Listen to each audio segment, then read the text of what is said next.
close till I get up. Time is barely on our side. I don't wanna waste what's left. The storms we chase.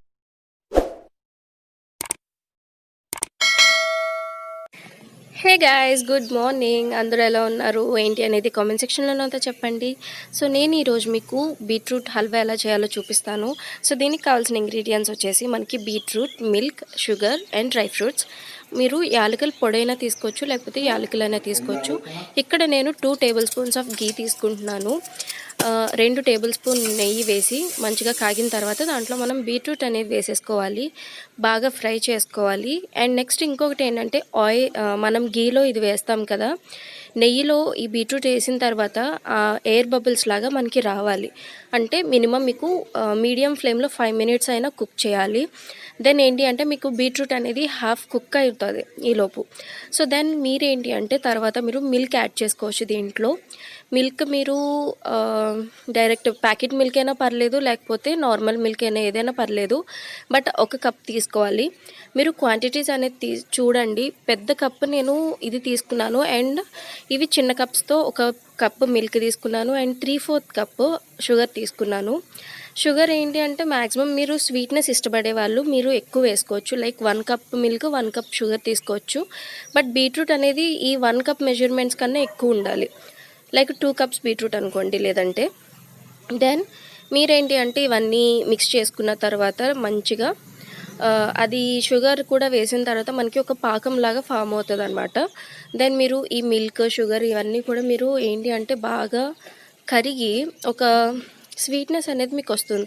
And చాలామంది దీంట్లో కోవా కూడా mix చేస్తారు. కోవా ఏంటి అంటే వాళ్ళ extra sweetness and taste కోసం.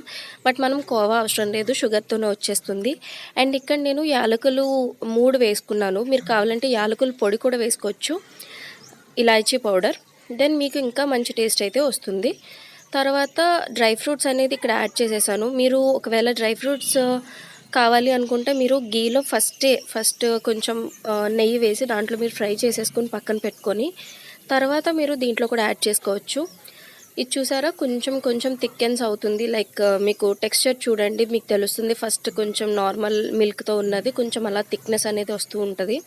So అలా మీరు మీడియం ఫ్లేమ్లో 10 to 15 మినిట్స్ మీరు అలా కుక్ చేసుకుంటూ ఉంటే మీరు చూస్తూ ఉండండి, అడుగంటకుండా మంచిగా తిప్పుకుంటూ ఉండాలి.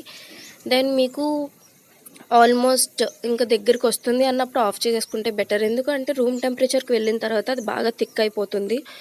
లేదు అలా కాకుండా మీకు కొంచెం జ్యూసీగా తినాలి అనుకునే వాళ్ళైతే కొంచెం ఆల్మోస్ట్ అయిపోయింది అన్నప్పుడే ఆఫ్ చేసేసుకోండి. కొంచెం బాగా థిక్ అయిన తర్వాత ఆఫ్ చేస్తే ఇంకా థిక్ అయిపోతుంది రూమ్ టెంపరేచర్కి.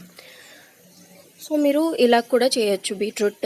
సో మ్యాక్సిమం నేను ఇక్కడ జ్యూసీగా ఉంది చూసారా, ఇక్కడ ఆఫ్ చేసేద్దాం అనుకున్నాను. బట్ ఇంకొక 1 మినిట్ ఉండి ఆఫ్ చేసేస్తాను.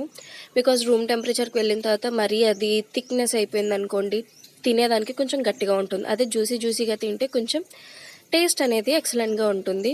సో నేను ఆఫ్ చేసేసాను అండ్ గార్నిషింగ్ చేయడానికి రెడీ అయిపోయాను. సో ఇక్కడ నేను తీసుకున్నాను ఆల్మండ్, అదే బాదం, నెక్స్ట్ జీడిపప్పు, అండ్ నెక్స్ట్ అలానే కొన్ని డ్రై ఫ్రూట్స్ అన్నీ కూడా దీంట్లో ఉన్నాయి, మిక్స్ చేశాను. సో ప్రతిదీ ఇలా పైన వేసి మంచిగా చేసుకోవడమే. చాలా అంటే చాలా ఈజీగా అయిపోయింది. సో మీకు ఎలా అనిపించింది ఏంటి అనేది కామెంట్ సెక్షన్లో నాతో చెప్పండి. And thanks for watching. And నా ఛానల్ ఎవరైనా కొత్తగా చూస్తుంటే కనుక please subscribe to my channel. And bye.